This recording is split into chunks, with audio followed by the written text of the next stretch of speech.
Et on poursuit cette discussion toujours avec Mathieu Martin, cofondateur de 365 Talents. Et nous ont rejoint donc Caroline Aquet, DRH du groupe Manutan et partenaire de cette émission. Bonjour Caroline. Bonjour. Et Frédéric Fougera, directeur de la communication du groupe Emeria. Bonjour Frédéric. Bonjour Aurélie. Alors Caroline, je voudrais commencer par vous. On parle beaucoup de ce mot talent et le premier truc qui me vient évidemment, c'est la guerre des talents dont tout le monde parle en ce moment. Quel est, en tant que DRH, le problème auquel vous êtes le plus confronté? Celui d'attirer les talents ou celui de les fidéliser? Alors, un peu les deux. Je vous propose qu'on commence chronologiquement par le fait de les attirer. Oui. Alors, juste pour revenir sur la guerre des talents, c'est pas du tout nouveau comme sémantique. Maintenant, je pense que pourquoi c'est au cœur là, des débats? Parce que ça touche vraiment énormément de métiers. Donc, ça devient vraiment un sujet très général. Alors, pour vous donner l'éclairage, finalement, que moi, je vois en tant que DRH de Manutan, donc deux sujets très différents. Le premier, les métiers du digital et de la tech. Voilà, je regarde un start-upper devant moi. Et encore une fois, pas de surprise. On a tous changé nos modes de consommation. On est tous sur des sites Internet. Et donc, des UX designers, des développeurs. Toutes les entreprises en ont besoin. Donc là, il y a un énorme goulot d'étranglement. Mais pour aussi vous montrer le scope, c'est si je vais en Europe, chez nos amis anglais, et je regarde, nous, nos filiales au UK, leur vrai problème de recrutement, c'est les logisticiens. C'est les gens qui sont dans les entrepôts, parce que là aussi, boom du e-commerce, énormément de grands acteurs du e-commerce, construction d'entrepôts, et donc clairement, manque de main-d'œuvre, Brexit, etc. Donc on a, et aujourd'hui, en termes de talent, on va aller justement de profils très pointus jusqu'aux logisticiens, parce que c'est tous les gens dont on a besoin pour faire avancer l'entreprise. Frédéric, je vais vous reposer cette question dont on parlait tout à l'heure avec Mathieu sur la sémantique. Je crois que ça vous intéresse beaucoup, cette différence entre le salarié, le collaborateur, les talents. Qu'est-ce que vous en pensez, vous ? Je suis venu il y a quelques mois sur cette chaîne expliquer que ça ne servait à rien de recruter des talents si c'était pour gérer des compétences. Ouais. Donc au-delà de ce jeu de mots et de cette question de sémantique, effectivement, il faut savoir exactement ce que l'on recherche. Peut-être qu'on recherche des talents, mais à ce moment-là, il faut les traiter comme des talents. Peut-être qu'on recherche seulement des compétences. Et là, tous les salariés ont des compétences. Et à ce moment-là, on les traite, on les considère, on les accueille, on les forme comme des salariés. Mais quand on utilise un mot, les mots ont un sens. En tout cas, pour un communicant, et ils en ont particulièrement. Quand on utilise des mots, il faut savoir pour quels mots on utilise et pourquoi dire et pourquoi faire, c'est tout. Et c'est vrai que, Mathieu, pour rebondir sur ce que dit Frédéric, finalement, le mot talent est assez subjectif, à l'inverse de la compétence qui est peut-être plus facile à mesurer de façon comptable. Comment est-ce que vous regardez ça ? Effectivement, c'est plus subjectif. Après, pour rebondir sur ce que dit Frédéric, effectivement, nous, on considère que talent et compétences font partie d'un même cercle.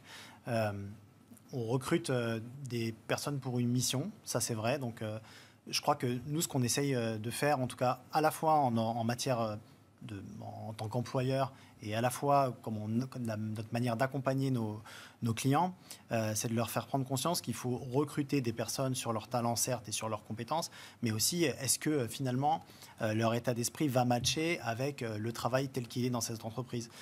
Donc d'avoir vraiment une approche qui dépasse cette notion de compétence, même si nous on essaye effectivement dans notre solution d'aller capter toutes ces infos-là, mais c'est vraiment essayer de faire en sorte que la promesse du recrutement, finalement, et l'expérience candidat, finalement, se continue dans l'entreprise et soit à l'image, finalement, de cette expérience candidat. Mais effectivement, c'est plus subjectif de parler de talent que de parler de compétences. Nous, vraiment, ce qu'on a voulu faire, c'est arrêter d'associer talent à des politiques, finalement, de gestion des hauts potentiels. Je reviens là-dessus parce que c'est hyper important.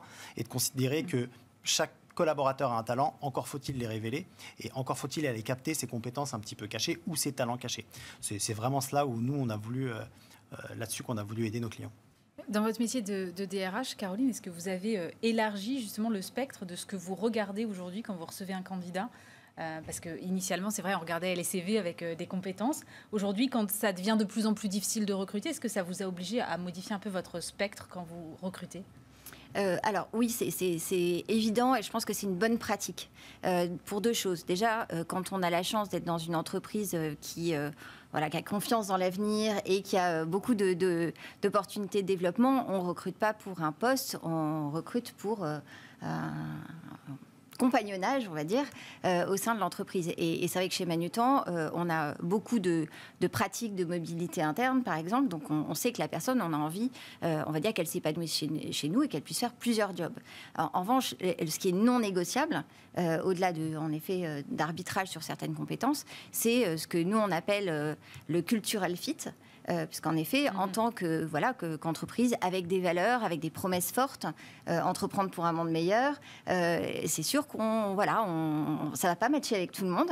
Et ça, c'est des éléments, en revanche, qui, au moment du process de recrutement, sont ceux sur lesquels on est le plus vigilant.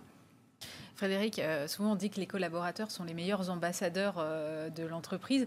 Vous y prêtez une attention particulière, j'imagine, dans l'image que ça peut véhiculer à l'extérieur pour ensuite aller attirer d'autres collaborateurs et d'autres candidatures. Alors les collaborateurs peuvent être de très bons ambassadeurs et peuvent être les meilleurs, ça peut aussi être des détracteurs. Oui. Donc pour ce qui concerne l'image employeur, il faut savoir utiliser, accompagner les collaborateurs pour qu'ils disent du bien de l'entreprise, pour qu'ils la présentent le plus sincèrement possible. Je parle souvent de discours de réalité employeur, mais ça passe aussi par la voix des collaborateurs. Il faut juste veiller à ne pas essayer de les manipuler ou de les utiliser pour leur faire dire des choses qui ne seraient pas réelles ou sincères, parce qu'en principe, il y aurait un retour de bâton. Et aujourd'hui, avec la transparence, la multiplicité des canaux de communication, les réseaux sociaux, l'immédiateté, si vous leur faites tenir un faux discours ou un discours qui n'est pas réel, à ce moment-là, ça se saurait. Mais effectivement, vous pouvez les accompagner. C'est ce que nous faisons notamment chez Meria. On accompagne les collaborateurs pour les aider à s'exprimer sur les réseaux sociaux, à parler de l'entreprise, les assurer ou les réassurer sur ce qu'ils peuvent dire ou ne pas dire. Je l'ai vécu dans d'autres groupes où les collaborateurs étaient très frileux de s'exprimer parce qu'ils ne savaient pas s'ils allaient casser la confidentialité de certains projets, s'ils étaient autorisés, pas autorisés. Ils avaient pu passer par des entreprises où il était interdit de s'exprimer sans une validation stricte d'une direction de la communication autoritaire. Donc il faut les accompagner, il faut leur donner les outils, il faut parfois aussi leur donner du contenu ou fabriquer du contenu, mettre du contenu à disposition pour les laisser choisir et puis leur permettre de promouvoir ce qu'ils ont envie de promouvoir. Et puis ensuite, le travail se fait tout seul et c'est effectivement très important pour l'image employeur et pour le recrutement parce que beaucoup de gens que l'on recrute, que l'on reçoit, font référence à ce qu'ils ont pu voir de l'entreprise sur le web, sur les réseaux sociaux et ils vont prêter beaucoup plus attention à la parole d'un collaborateur qui va dire c'est génial dans cette entreprise parce que, plutôt que sur un site corporate qui va délivrer des éléments de langage. Caroline, une fois qu'on les a attirés en suivant toutes ces bonnes pratiques, les talents ou les collaborateurs, comment on fait pour les retenir? Qu'est-ce que vous mettez, vous, en pratique pour déployer peut-être leur employabilité et s'assurer qu'ils vont pouvoir progresser aussi éventuellement dans l'entreprise? Alors, je vais pas revenir sur les fondamentaux qui sont forcément une bonne rémunération parce que c'est des choses aujourd'hui qui sont la base. Maintenant, aujourd'hui, on ne doit pas garder quelqu'un parce qu'on le paye bien. De même qu'on ne va pas faire la différence avec un collaborateur qui peut avoir plusieurs choix uniquement avec une rémunération. Il faut aller beaucoup plus loin. Et donc, c'est vrai qu'il faut travailler sur ce que j'aime beaucoup, ce mot d'employabilité, puisqu'il permet en fait aux collaborateurs de se développer et d'être au sein de l'entreprise un collaborateur qui a toujours envie d'apprendre, qui a envie de mobilité et qui a aussi envie de feedback. Et c'est un peu les trois sujets qu'on essaye de développer chez Manutan. Donc, très rapidement, pourquoi le feedback? C'est une culture chez Manutan. Feedback is a gift, c'est notre motto. C'est une culture exigeante auquel on a formé les gens. C'est pas facile non plus de prendre du feedback, Caroline. Et comment ça se passe dans la relation Alors déjà, c'est vrai qu'il faut former. Il y a des techniques pour justement le bon moment pour faire le feedback, faire un feedback positif, un feedback négatif, les mots à utiliser. Donc c'est vraiment, ça s'improvise pas pour éviter justement parfois les feedbacks un peu hasardeux. Et surtout, je pense que quand c'est porté par toute l'entreprise, que c'est dans le cœur de la promesse managériale, ça devient en fait aujourd'hui une réalité. Donc on a un outil où après toute prise de parole, par exemple, ou une réunion interne, il va toujours y avoir feedback, qu'est-ce qui était bien, qu'est-ce qui n'était pas bien. Et dans les one-to-one, entre les collaborateurs, entre les managers et leurs collaborateurs, aussi cette pratique de progression. Parce que quand on veut progresser on the job, déjà, le feedback, c'est essentiel. Après, bien sûr, il y a l'apprentissage, donc les politiques de learning for all. Et là, on a plein d'outils maintenant qui font que c'est beaucoup plus facile à développer, puisqu'on peut faire du blended, en ligne. Du blended, alors là, vous m'avez perdu. Blended learning, c'est quand on mélange, en fait, les formations traditionnelles, en live, ouais.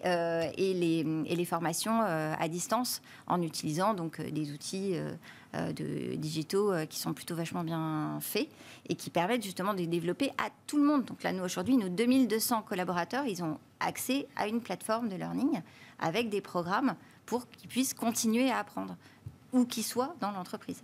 Ça, c'est un autre élément relativement important. C'est marrant parce que ça me fait penser que vendredi, je discutais avec la directrice de l'engagement de Carrefour qui me disait qu'ils allaient former l'ensemble de leur... alors, je ne voudrais pas dire de bêtises, je crois que c'est 300 000 collaborateurs au digital. J'ai l'impression que finalement, je ne sais pas ce que vous en pensez, Frédéric, et quelles sont les politiques que vous mettez en place chez Emeria, mais que la formation, c'est la clé de l'employabilité et que c'est aussi un énorme facteur pour retenir les talents. Alors pour retenir les talents, je ne sais pas, et la formation, ce n'est pas mon domaine direct, mais en tout cas, le digital, ça l'est en partie, oui. Notamment l'usage des réseaux sociaux, vous l'évoquiez tout à l'heure. Mon expérience chez Emeria, comme avant chez Elior, comme avant chez Altran, en fait, c'est de mettre des programmes de formation donc spécifiques à l'usage des réseaux sociaux et à la maniabilité du web de façon générale, mais des programmes volontaristes. C'est-à-dire que se présentent les gens qui sont volontaires et des programmes qui s'adressent à différents types de populations, des gens qui sont très engagés, des gens qui sont très novices, et on essaye d'attirer les gens donc volontairement. Ils viennent, ils ne viennent pas, c'est soit en ligne, soit c'est des cafés digitaux pendant un quart d'heure, pendant une demi-heure, pendant une heure. Donc c'est différentes façons d'approcher et de laisser venir les gens. Plus ils sont volontaires, plus ils vont aussi voir que ce qu'on leur propose, ça sert autant leur image personnelle, leur pratique personnelle des réseaux sociaux que leur pratique professionnelle et leur rôle d'ambassadeur. Et ça permet d'embarquer assez facilement des personnes qui du coup sont très attentives et très intéressées par ces programmes. Mais du coup, on est loin d'embarquer 100% des collaborateurs et ça n'a rien d'obligatoire. Mathieu, comment est-ce que finalement on parle d'employabilité là avec Caroline, la prise en compte de tous les talents que peut avoir une personne est au service de cette employabilité? Est-ce que ça veut dire qu'on peut aussi avoir des évolutions qui sont un peu horizontales et pas nécessairement verticales? C'est ça l'enjeu, c'est un enjeu de transversalité et d'arrêter de considérer qu'une évolution, une mobilité interne, c'est forcément quelque chose de vertical. Donc c'est d'être capable de projeter des collaborateurs sur des opportunités qui sont parfois dans un service qu'on avait ignoré, dans une direction, et donc vraiment travailler à cette transversalité. Et donc d'où l'enjeu d'avoir une vision à 360 sur les compétences et les motivations aussi des collaborateurs pour être capable de voir quels sont les chemins de carrière possibles et donc de sortir vraiment de cette approche linéaire. Et effectivement, moi je crois beaucoup au fait que la formation est un facteur d'engagement et de projection dans l'entreprise. C'est au cœur de la préoccupation de nos clients, notamment les compétences digitales, comment j'arrive effectivement à former mes collaborateurs, mais comment j'arrive déjà à faire un audit de l'existant. 300 000 personnes, c'est énorme. On ne peut pas mobiliser un responsable ressources humaines par collaborateur, donc il faut être capable d'industrialiser la démarche et donc d'aller capter déjà les compétences présentes et puis après aussi de favoriser l'apprentissage entre pairs. Donc il y a des experts, il y a des personnes qui sont prêtes à donner leur temps pour former d'autres collaborateurs. Ça permet aussi de générer de la collaboration. Caroline, il y a un autre sujet qui m'interpelle quand on parle de fidéliser les talents, c'est qu'aujourd'hui, j'ai quand même le sentiment que, d'abord, les candidats sont de plus en plus exigeants et qu'en plus de cela, ils souhaitent davantage avoir de l'indépendance. Alors, on a beaucoup parlé de l'autonomie et le fait qu'on augmente le télétravail a favorisé évidemment cette autonomie-là. Mais il y a un cran supplémentaire qui est l'indépendance. Est-ce que ça veut dire que demain, tous les collaborateurs d'une entreprise sont freelance? J'imagine bien que non, mais dans quelle proportion est-ce que cela peut augmenter selon vous et quelles difficultés est-ce que cela vous pose à vous en tant que DRH? Alors, je trouve que c'est un des phénomènes les plus intéressants dans ce qui se passe aujourd'hui autour des ressources humaines. Puisqu'avant, en tant que DRH, finalement, la vie était assez facile. On avait les CDI, ils étaient là, quelques CDD, un petit peu de flexibilité avec l'intérim, et puis 2-3 consultants qui étaient parqués dans une salle et qu'on ne voyait pas trop. Et tout ça était très simple. Et en fait, là, avec la pression qu'on a, et je reviens sur ce que je disais sur les métiers du digital et de la tech, qui sont clairement aujourd'hui, qui ont la main sur la façon dont ils veulent travailler et où ils veulent travailler et comment ils veulent travailler. Les habitudes qui se sont prises, en effet, de devenir freelance, voilà, d'exercer le même métier, mais en papillonnant d'une entreprise à une autre et sans être dans la subordination, puisque je rappelle quand même que le CDI, c'est ce fameux lien de subordination. Et ça veut dire beaucoup de choses d'une génération, aussi d'une culture, la culture digital tech. Mais ce qui est intéressant quand on regarde ça, c'est qu'aujourd'hui, quand vous allez sur les plateformes, qui les ont beaucoup aidés, parce qu'avant, il fallait se mettre tout seul, il y a de la paperasse, c'était compliqué, les fins de mois. Là, maintenant, quand vous êtes sur des plateformes qui vous donnent énormément de visibilité, qui vous accompagnent, qui vous forment, ça devient déjà beaucoup plus facile. Et donc, là où on est parti, on va dire, des développeurs un peu classiques, on va dire, oui, mais eux, c'est normal. C'est des profils particuliers. Voilà, c'est des profils particuliers. Ouais. Mais maintenant, vous avez des recruteurs qui sont en freelance et qui disent moi je connais très bien les profils tech parce que je vis comme eux en fait, j'utilise les mêmes réseaux qu'eux et petit à petit vous voyez comme ça les métiers que vous allez retrouver sur ces grandes plateformes qui deviennent de plus en plus généralistes. Et on peut se dire, tiens, moi, quand j'ai du mal à recruter tel profil, je vais voir si je le trouve sur Malte, par exemple, et pourquoi pas. Et là, du coup, en tant que RH, va se poser la question du nombre de freelances, quel que soit leur statut dans l'entreprise, comment je les fais cohabiter avec mes petits cercles concentriques, là, et je vais peut-être avoir un freelance qui va être manager ou chef de projet de collaborateurs manutants. Et moi, je suis dans une entreprise où la culture est hyper importante, les valeurs sont super importantes, donc je ne peux pas lui dire « fais comme tu veux ». Il faut que je lui donne un onboarding. Il faut que je lui explique chez Manutan, ça se fait, ça se fait pas. Et donc, petit à petit, la frontière entre le salarié et le freelance qui est là sur un projet d'un an, ça va devenir intéressant. Et alors, je suis loin d'avoir la réponse, parce que je pense qu'on commence à tirer la pelote.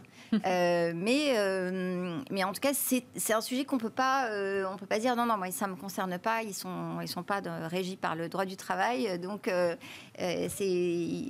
Et là, vraiment, il faut les intégrer et travailler maintenant avec un écosystème. Et c'est toute la différence avec le fait de travailler avec des salariés. Je vais me tourner vers le communicant parce que c'est intéressant cette réflexion de Caroline, c'est-à-dire comment finalement on va à terme arriver à maintenir cette fameuse culture d'entreprise et à l'insuffler, quel que soit le statut des collaborateurs, qu'ils soient en full présentiel, qu'ils soient en télétravail, on ne sait pas trop où dans le monde, qu'ils soient freelance ou qu'ils soient en contrat. Comment est-ce que vous réfléchissez sur ces questions ? Alors d'abord, je ne suis pas certain que la culture de l'entreprise, ça soit de la responsabilité ou de la seule responsabilité de la communication.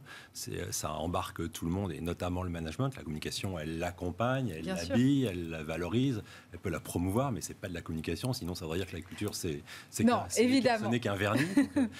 C'est peut-être utile de le rappeler. Maintenant, le rôle de la communication, c'est peut-être de favoriser la création de communautés et de créer les espaces, de créer l'environnement, on parlait d'écosystème, et aussi, in fine, les outils pour que ces communautés puissent se retrouver, se reconnaître, se sentir valorisées, être mises en lumière et communiquer entre elles. Donc, pour moi, le rôle de la communication, il va intervenir à ce stade-là, mais ce n'est pas la communication qui va faire la culture de l'entreprise. Non, bien sûr. Mais ça veut dire quand même que vous aurez probablement un rôle encore plus majeur à jouer dans l'espèce de maintien. Alors, je ne sais pas comment on va appeler ça, mais de maintien de l'entreprise au sens corps social, vous voyez. La communication, elle peut participer au fait de permettre à chacun de se sentir, de renforcer son sentiment d'appartenance, même si ce n'est pas qu'une question de communication, encore une fois, mais on accompagne ce travail-là, et d'être dans une communauté. Je vous donne un exemple chez Emeria, action que j'ai pu mener dans d'autres services, dans d'autres entreprises où les collaborateurs étaient éclatés, ou en réseau, ou en mission. On a créé un blog qui s'appelle Belle Personne et qui permet chaque semaine de valoriser, de faire le portrait d'un collaborateur et de le valoriser. Donc on parle de l'entreprise à travers le collaborateur et non pas à travers l'entreprise. Mais un jour on parle d'un homme, un jour on parle d'une femme, un jour on parle d'un Français, un jour on parle d'une Anglaise, un jour on parle d'un Allemand, un jour on parle d'une personne qui travaille en cuisine, un autre jour on travaille d'une personne qui fait de la transaction, un autre jour d'une fonction support. Et cette plateforme où se retrouvent chacun et chacune permet d'avoir le sentiment d'appartenir à une communauté. Et puis je trouve que cette plateforme, c'est aussi ce que les collaborateurs partagent le plus. Donc ce qui participe à l'image employeur, puisque ça donne une forte visibilité de ce que sont nos collaborateurs sur les réseaux sociaux. Et donc quand des gens veulent venir s'intéresser à notre entreprise et à ce qui s'y passe et à ce qui s'en dit, eh bien ils ont ces paroles de collaborateurs. Voilà, c'est un exemple et un outil qui permet de fédérer les collaborateurs de façon transversale par rapport à leur pays, par rapport à leur fonction, par rapport à leur business unit, par rapport à leur métier ou par rapport à leur parcours. Mathieu, en fait, ça fait totalement la boucle avec ce qu'on se disait au début, c'est-à-dire qu'il faut remettre le collaborateur au centre ou partir du collaborateur pour toute action, en fait. Oui, effectivement. C'est très intéressant ce que disait Frédéric et c'est hyper important de rappeler ce que c'est la culture d'une entreprise, comment elle s'insuffle, comment elle s'incarne, avant de parler communication. Effectivement, nous, on ne forme pas nos collaborateurs à communiquer sur des réseaux sociaux. On se dit que si on prend soin d'eux, et quand je dis soin d'eux, c'est pas juste mettre un baby-foot dans la pièce. Hein. On est tous d'accord. C'est faire en sorte de travailler à leur employabilité, de leur permettre de se projeter, etc. Voilà, ils feront savoir qu'il fait bon travailler chez nous. Donc ça c'est important. J'en ai même oublié votre question sur. C'était remettre le collaborateur au centre et que si on partait du collaborateur, en gros, ça allait bien se passer. Bah effectivement. Et du coup, on revient à cette histoire de culture fit dès l'onboarding, enfin dès les premiers rendez-vous de recrutement, faire en sorte que effectivement cette personne matche bien avec. Le quotidien dans telle ou telle entreprise, c'est hyper important parce que du coup, ça répond à ces sujets d'hybridation du travail, de travail à distance, de travailler finalement dans une logique d'entreprise étendue. C'est ça dont il s'agit. Il n'y a plus uniquement des CDI ou des CDD. Il y a des prestataires, il y a des freelancers et ça, faire en sorte que finalement, on ne fasse pas la différence entre qui est freelance, qui est CDI, qui est CDD et de manière à ce que on partage un héritage commun, qu'on aille dans la même direction. Ça, c'est hyper important. Même nous, à notre niveau, on est 60. On se rend compte, enfin moi je me rends compte que j'ignore parfois le statut de certaines personnes avec qui je travaille au quotidien. J'ai découvert qu'un développeur était freelance, je ne le savais pas, parce qu'il n'y avait pas eu de distinction entre son onboarding à lui et l'onboarding d'un collaborateur en CDI par exemple. Merci beaucoup pour ces explications, Mathieu Marin, cofondateur de 365 Talents, Caroline Acad, DRH du groupe Manutan et Frédéric Fougera, directeur de la communication du groupe Emeria. On se retrouve le mois prochain pour un nouveau numéro de Smart at Work.